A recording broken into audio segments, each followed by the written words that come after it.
moment yu metti yu metti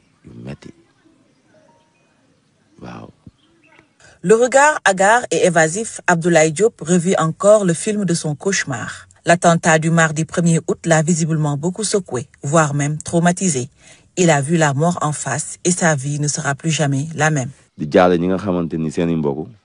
Tout d'abord, je présente mes sincères condoléances aux familles des victimes. C'est une véritable tragédie et j'aurais pu y rester.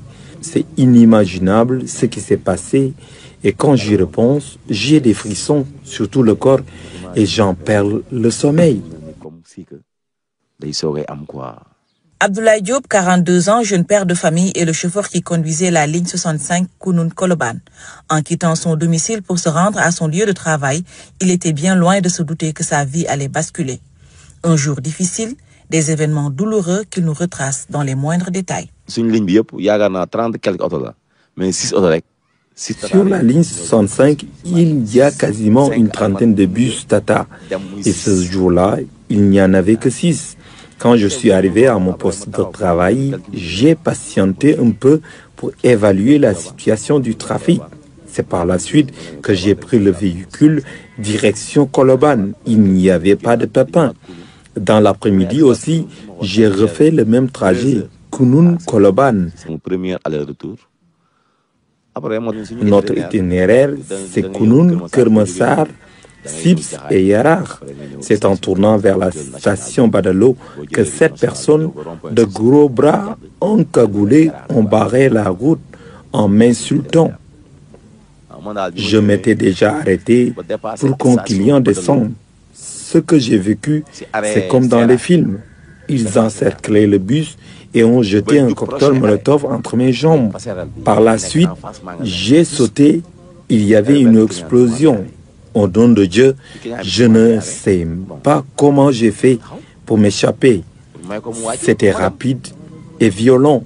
Et j'ai vu les malfaiteurs pincer les portes pour voler des sacs et des téléphones pour s'enfuir vers la passerelle.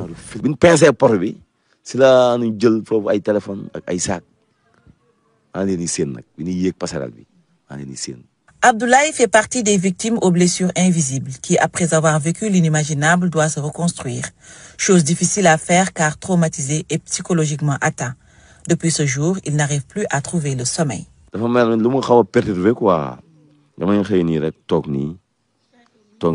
Je ne dors plus.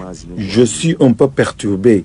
Quand je suis seul, je me remémore tout ça et me demande comment des personnes peuvent faire autant de mal à leur prochain. Dès que je ferme les yeux, je revois les actions comme si c'était encore récent. Je n'aurais jamais imaginé qu'une chose pareille pouvait se produire.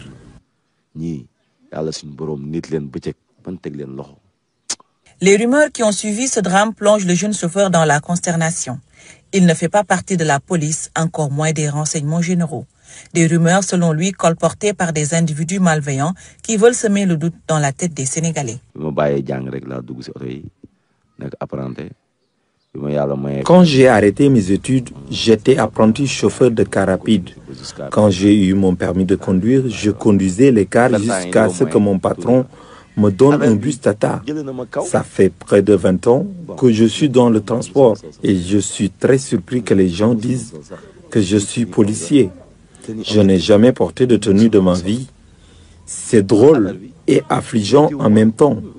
Heureusement que mes parents et amis ont pu témoigner de ma bonne foi. La vérité finit toujours par éclater.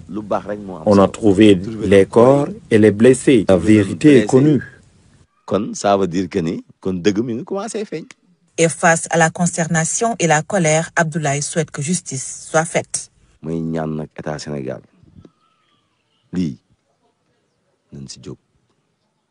Il faut que l'État prenne ses dispositions pour arrêter ces bandits. Ils créent la terreur et empêchent les honnêtes gens de vaquer à leurs occupations. À la suite de ces événements malheureux, Abdoulaye Diop a perdu son travail et sa stabilité mentale. Il souhaite juste qu'on le soutienne. Je suis un jeune qui se débrouille et du jour au lendemain, j'ai tout perdu. Je suis un soutien de famille et je suis le seul qui avait des revenus. Psychologiquement, j'ai besoin d'accompagnement. Et financièrement, il me faut une nouvelle activité car j'ai tout perdu. Loin des tensions et des tergiversations de la capitale dakaroise, Abdoulaye Diop s'est retranché dans son village natal de Touba Gueye, non loin de Khombol, dans le département de Thiès. Méditant sur son sort et craignant aussi pour sa sécurité et celle de sa famille. Devant l'épreuve, il reste stoïque et prie pour que les auteurs de ce crime soient arrêtés et que pareil incident ne se reproduise plus au Sénégal.